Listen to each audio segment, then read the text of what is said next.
Yo, y'all. Alright, so I'm about to do a review right now, but it's going to be my second review of a particular movie I've already reviewed before, but I figure I want to go more in detail about this movie and my feelings toward it since I've seen it a dozen of times now since I've owned it. Alright, so hear me out here. Alright, so the movie in question here is what is, I guess, kind of considered a controversial movie now. Kinda. And that is Excision. Alright? Boom!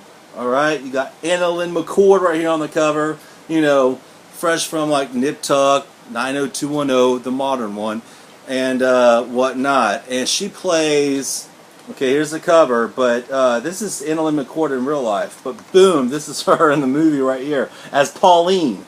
Alright? Our anti-hero of this film.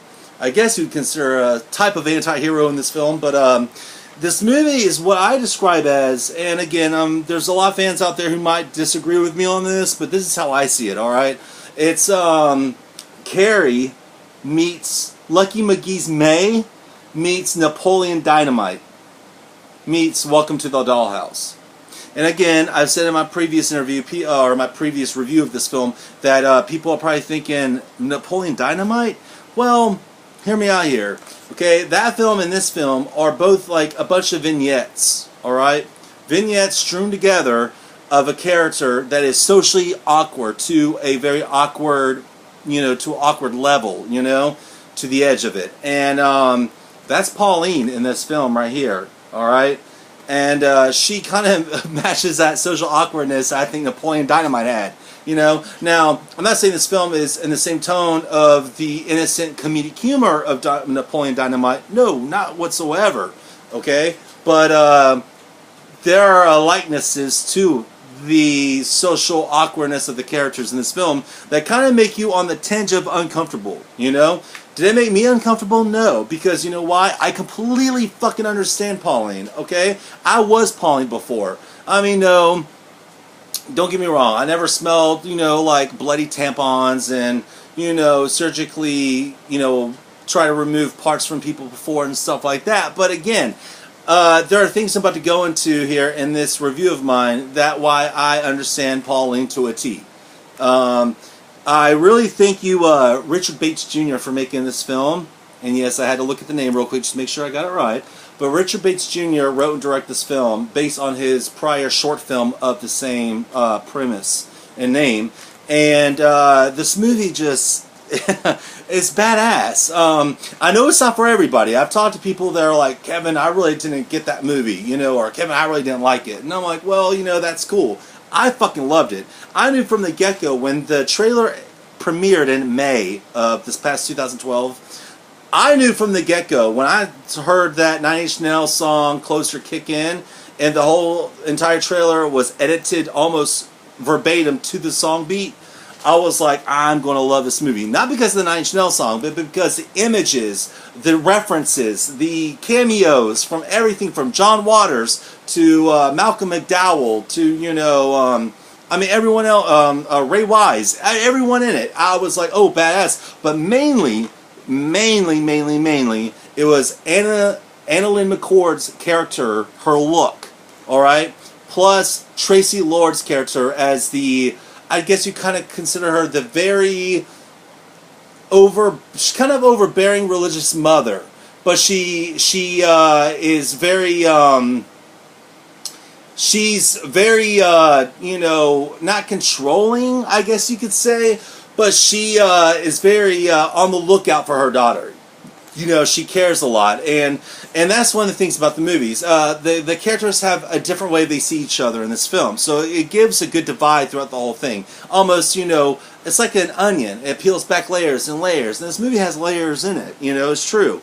And, pretty much the movie is about the awkward, the very socially awkward Anna Lynn McCord as Pauline right here, who, is going through, I guess, what would be a private religious school. She pretty much alienates herself from everybody. With things she says, the way she looks, the way she carries herself, etc.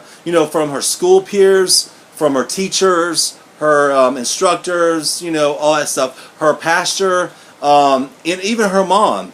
And pretty much this movie is about the social awkwardness this character Pauline goes through. You know, and it's like the title is called Excision, but for more reasons, in my opinion.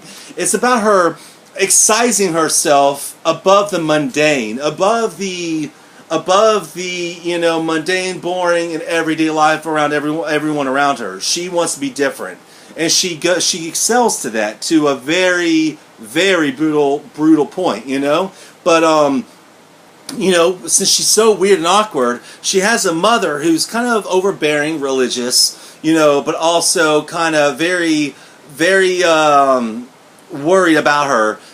Who, from Pauline's point of view, her mother, who's played by the awesome Tracy Lords. And let me just say real quick, Tracy Lords' characters in all her films, from everything from John Waters to Blade to Not of This Earth and everything, were awesome. But did I ever think Tracy Lords would nail a fucking mother role at playing religious, overbearing, and overly cautious mother? No, I never thought that. But did she? Oh my fucking god, yes she did. Like, so many times in this movie, I was like, picking my jaw up, because I was like, wow, Tracy Lords is amazing in this movie. Why is this woman not in any other mainstream films or whatnot? That's just my opinion. But anyway, I digress. Okay, so Annalyn McCord is a socially awkward teen going through school and dealing with a lot of, the typical things that teenagers come confronted with sex, the rise of the sexual tension, curiosities about things, whatnot, and finding their own being, finding their own personality and identity, and at the same time, because of that, the way Pauline is, the mother, she looks down upon her, doesn't understand her, wants her to be another way that Pauline does not understand. So therefore, there's a disconnect between the mother and daughter, all right, between Tracy Lords and Annalyn McCord. And part of the whole stretch and the whole theme of the movie is about Annalyn McCord's character Pauline trying to find a way to catch her mom's love. That's all she wants, in my opinion, is that she wants her mother's love. She wants to be accepted by her mother. And she goes through some really fucked up, weird, and very outward things to try to prove and do that for her, which the conclusion of the film proves. But, I won't kind of reveal all that. But, again, she has a little sister in this movie who's awesome as well in this film.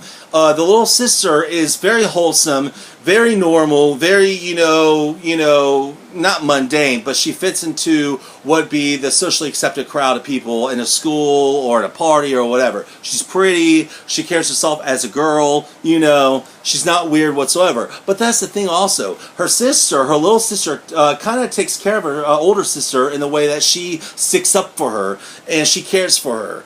And it's almost to the point where Pauline's little sister is almost Pauline's best friend.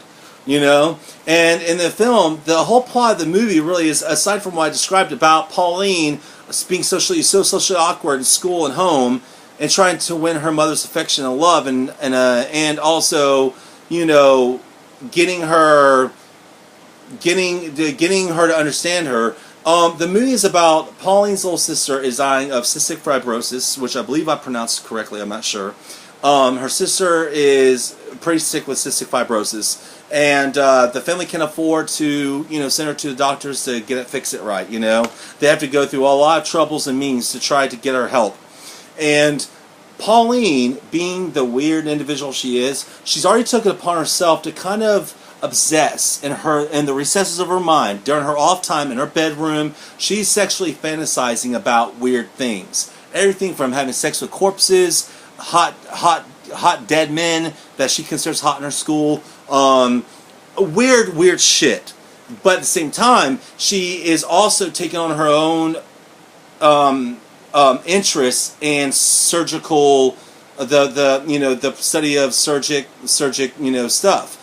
And so she wants to become her own surgeon. She's not an straight A student, so she's not really going to go into a school or a med school to get this. She wants to do it herself, and she's studying every means possible to do this because she wants to save her sister herself with her own fucking hands just to get the approval of her mother and her father.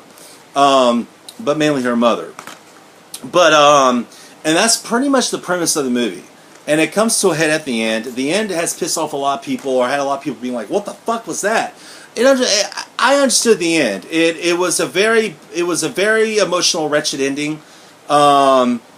And there are two parts of this movie that really touched me, that really actually choked me up, and I'm a guy, and I don't really cry in movies and stuff like that, but I got choked up in two parts of this movie. Being the socially awkward person that I am too, I understand this, and one of the affections of someone, say like my dad, who I'm not really close with, so it kind of goes into correlation with Pauline and her mom. But there are two scenes in this movie where one scene with, before everything goes down toward the climax of the film, she's sitting with her sister, Pauline is, and her sister mentions that she hopes she gets to have a wedding one day, and if she does have a wedding, she wants Pauline to be her maid of honor. Which, at that one moment in the movie, you see Pauline's face, and she is touched by that because she feels accepted, she feels needed, she's wanted. And wanted around, to be maid of honor. That's kind of a big deal for a lot of girls. And for her to hear her little sister, who's almost perfect, to say that was a big deal. And this is just my opinion. And then again, toward the end, which I won't go into the revelation of everything, when her mom sees what she just did, it's both heartbreaking, traumatic, but also it got her mom's attention. And her mom, for the first time, holds her daughter. And like holds and grips her, not only for just the affection and understanding, but also for what she sees, what her daughter Pauline just did. But in that moment, you feel Pauline.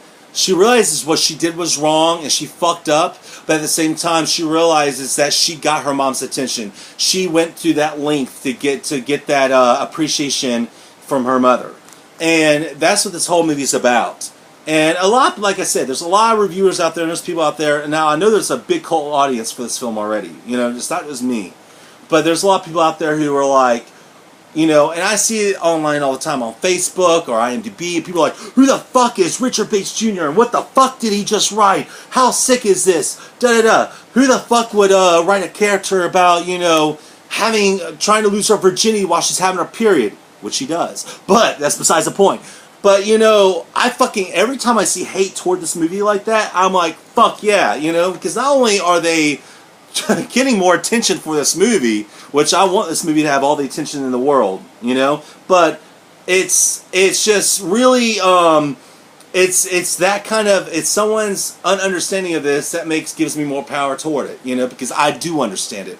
Again, no, I've never had fantasized about having sex with dead people. I've never, wanted to surgically remove parts from people, or smell bloody tampons. But that's just it. There are other things about Pauline I understand. There's one part in the middle of the movie that I really, when I was watching the movie, during when I first popped this movie in, when the day it came out, and I got it, I was watching her behavior. Now, a lot of people who know me know I'm bipolar and I'm borderline personality disorder. All right. And I have no fucking shame in that. That's just who I am. I've been diagnosed with that. I live with it. I take meds for it. All that. But I suffer a lot of the same characteristics of those kind of people. While I was watching Pauline in this movie, Anna Lynn McCord's performance, I was like, everything about this girl is borderline personality disorder. And little and lo and behold, during the middle portion of this movie, she says to her mother, I think I suffer from borderline personality disorder. Now, whether that was a manipulation toward her mom or not, I don't know. But I was like, again, I'd pick my jaw up off the floor because I was like, I was fucking right. She is borderline personality disorder. If anything, she has to be. But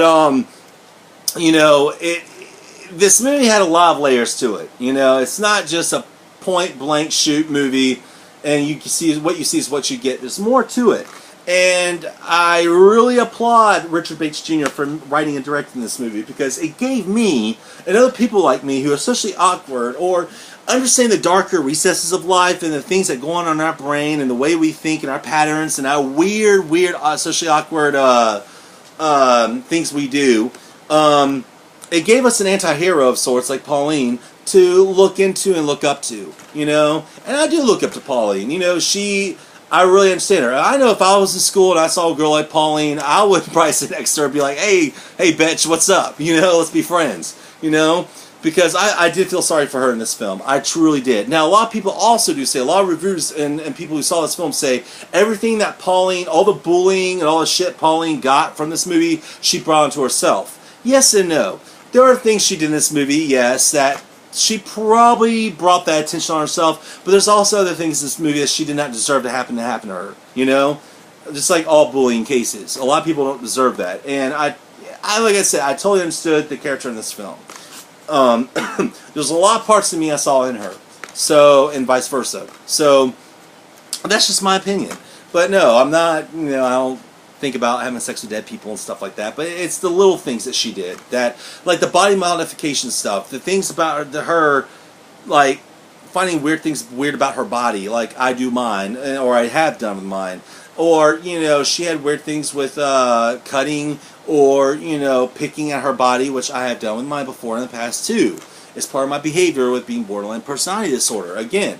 But this film is, like I said, it's like an onion. It has layers and layers. And for all the fucking haters out there that want to say this movie sucks or it's bullshit, that's all I gotta say to that, alright? Because Annalyn McCord rocks this fucking movie. She rocked this fucking role. You know, she went from playing the typical prestigious, hot, wealthy bitch that she plays in a lot of her other roles to play this role. And let me tell you, that was a big stretch, alright?